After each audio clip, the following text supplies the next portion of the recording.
राहुल वाली कांग्रेस में फिर हुई दो फाड़। भिड़ गए कांग्रेस के दो बड़े और पुराने नेता। अय्यर ने पवन खेड़ा को सबके सामने दी गाली, फिर बताया कांग्रेस की कठपुतली। बोले बाहर जाकर खेड़ा को पीछे से लात मारूंगा। थरूर के लिए एंटी पाकिस्तान जैसे शब्द का इस्तेमाल।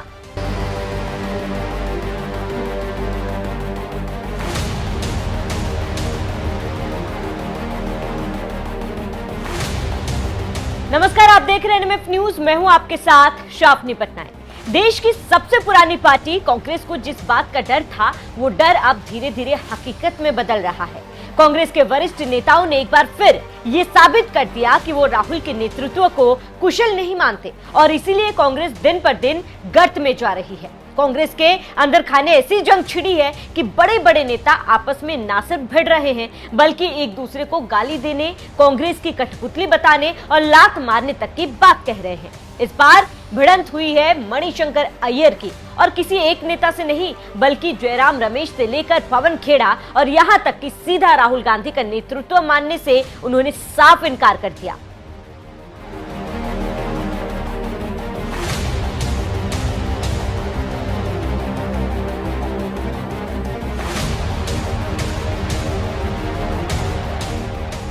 कभी देश के प्रधानमंत्री नरेंद्र मोदी को नीच किस्म का आदमी बताकर विवाद खड़ा करने वाले कांग्रेस के वरिष्ठ नेता मणिशंकर अय्यर को उस वक्त भले ही कांग्रेस के अंदर खूब तारीफ मिली हो, लेकिन आज यही नेता जब राहुल पर सवाल उठा रहे हैं तो सबके होंठ सिल गए हैं। यही नेता जब पवन खेड़ा कांग्रेस की कठपुतली बता रहे हैं तो कोई बोलने को तैयार नहीं, सिवाय इसके कि उनके बयान व्यक्तिगत है, कांग्रेस का इसमें कोई योगदान नहीं है। 1991 में राजनीति में एंट्री लेने वाले और लगभग 36 साल से कांग्रेस के साथ कदम से कदम मिला रहे मणिशंकर अय्यर हाल ही में अपनी ही पार्टी के नेताओं पर भड़के तो फिर कांग्रेस के अंदर खाने चल रही रात तकरार सबके सामने आ गई। अय्यर ने एक न्यूज चैनल से बात करते हुए पवन खेड़ा को लेकर कहा कि पवन खेड़ा कांग्रेस के प्रवक्ता नहीं है और पिछले 2 साल से वो उन पर आरोप लगा रहे हैं। अगर कांग्रेस पार्टी की पवन खेड़ा के अलावा कोई और प्रवक्ता नहीं मिला तो उसकी हालत ऐसी ही रहेगी। जिन शब्द का इस्तेमाल उन्होंने किया वो आपको बता पाना भी अमर्यादित है। मणिशंकर यही नहीं रुके, उन्होंने साफ साफ शब्दों में कहा कि मैं नेहरूवादी हूँ, राजीववादी हूँ, लेकिन राहुलवादी नहीं। There is a biography of Dr. Ambedkar which says a part but apart. So that's the only thing I can say. Mr. Rahul Gandhi has forgotten that I am a member of the party, and therefore I am a Gandhian, I am a Nehruvian, I am a Rajivian, but I am not a Rahulian. Manishankar Iyer ने तो केसी वेणुगोपाल को भी नहीं बख्शा। सुनिए उन्होंने क्या कहा। Can you imagine what is the condition of a party which raises a rowdy like K.C. Venugopal to the level of the Sardar Patel to Rahul Gandhi? That's all I need to say as an answer. Iyer यही नहीं रुके, उन्होंने शशि थरूर को लेकर कहा कि वो anti Pakistan जरूर है, लेकिन अगले विदेश मंत्री बनने की महत्वाकांक्षा रखते हैं। इसी दौरान उन्होंने कांग्रेस छोड़ने की इच्छा भी जाहिर कर दी। अय्यर ने कहा कि मैं कांग्रेस पार्टी में हूं, मैंने इसे छोड़ा नहीं है। अगर पवन खेड़ा मुझे निकालने वाले हैं तो मैं खुशी खुशी बाहर जाकर उनके पीछे से लात मारूंगा।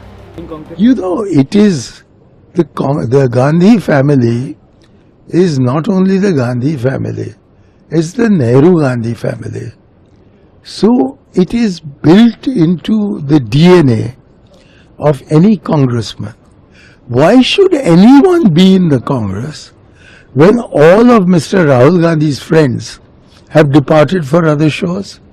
It's only because if you don't believe in the leadership of the Nehru Gandhi family, you wouldn't be in the Congress party. I am in the Congress party. I haven't left it. But of course, if Pawan Khera is going to expel me, I'll happily go outside and kick his backside after I left. कांग्रेसी नेता ने केसी वेणुगोपाल को लेकर कहा कि आप कल्पना कर सकते हैं कि एक पार्टी की स्थिति क्या होगी जो केसी वेणुगोपाल जैसे राउडी को राहुल गांधी के लिए सरदार पटेल के स्तर तक उठा दे।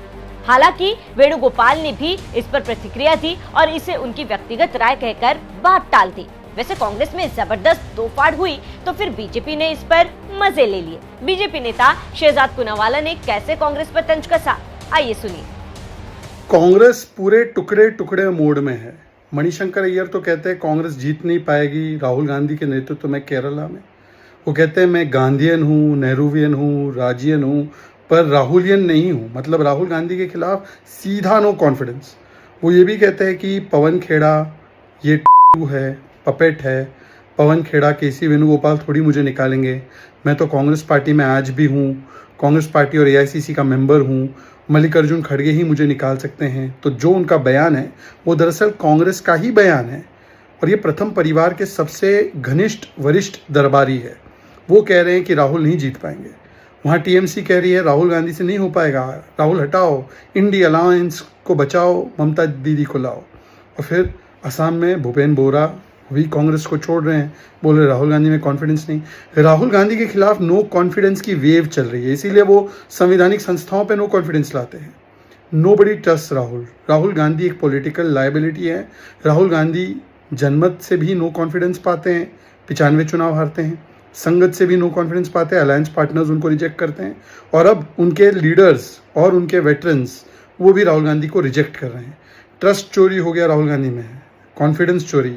खैर, कांग्रेसी नेता ने अपनी ही पार्टी के नेताओं की मट्टी पलीत कर बीजेपी को इसे भुनाने का मौका बैठे बिठाए दे दिया।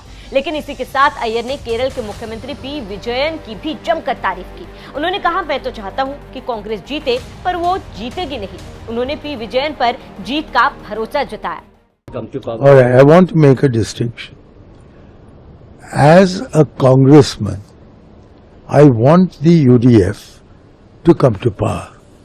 As a Gandhian, I'm telling the truth that after the brilliant achievements of the Pinarayi government, the left government is bound to come to power because the electorate of Kerala is the most intelligent and the most independent thinking of any people in India. So therefore, I want the UDF to come.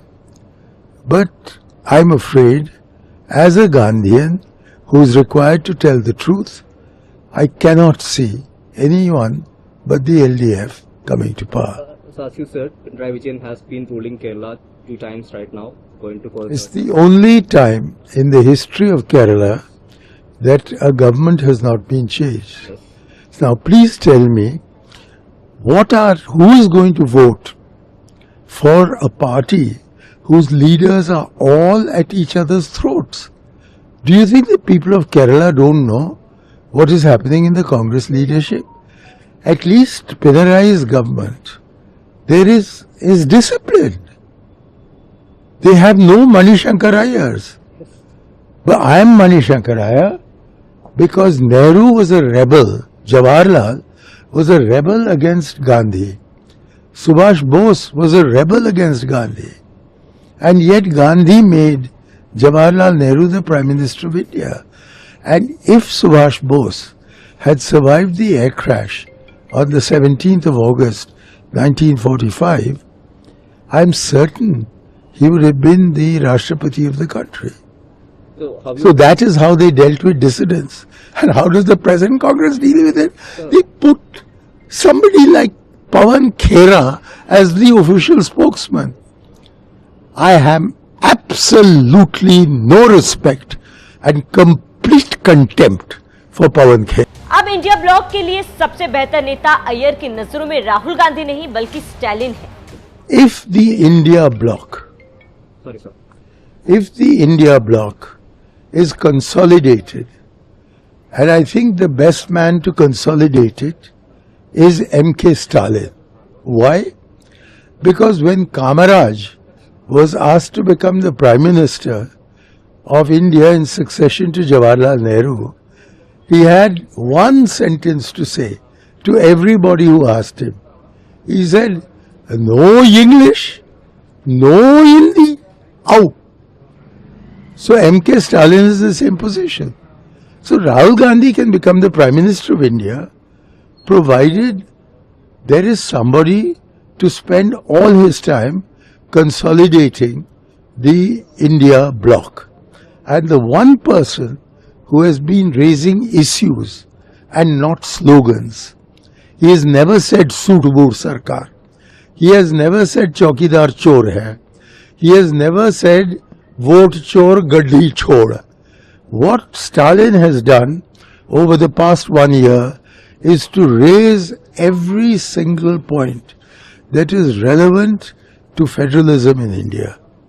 And therefore, I believe he is the best person to become chairman of the India bloc, and he has the great virtue that he won't stand in the way of Rahul Gandhi becoming the prime minister. जाहिर है अय्यर के बयान से कांग्रेस की जमीन हिली हुई है। अब देखना होगा कि पार्टी की तरफ से उनके खिलाफ उनके बयानों को देखते हुए क्या एक्शन लिया जाता है। लेकिन ये कोई पहली बार नहीं जब अय्यर ने विवादित बयान दिया हो। इससे पहले भी वो विवादों में रहे हैं। मणिशंकर अय्यर के विवादित बयान, कश्मीर पर पाकिस्तान की नीति पर फक्र। 2018 में कराची में अय्यर ने कहा था कि उन्हें कश्मीर पर पाकिस्तान की नीति पर नाज है। वो पाकिस्तान से उतना ही प्यार करते हैं जितना हिंदुस्तान से। पाक के लोग हमें दुश्मन नहीं मानते। अय्यर ने 2023 में कहा था कि पाकिस्तान के लोग हमें दुश्मन नहीं मानते। पीएम मोदी को छोड़कर लगभग हर पीएम ने पाकिस्तान से बात की है। नरसिम्हा राव सांप्रदायिक थे। अगस्त 2023 में पूर्व पीएम पीवी नरसिम्हा राव को सांप्रदायिक बताकर बवाल काट दिया था। बहरहाल अब मणिशंकर अय्यर ने कांग्रेस के अंदर ही जंग छेड़ दी। जंग कहां तक जाएगा ये देखने वाली बात होगी। फिलहाल आप अय्यर के इस बयान को किस तरह से देखते हैं, हमें कमेंट करके अपनी राय जरूर बताएं।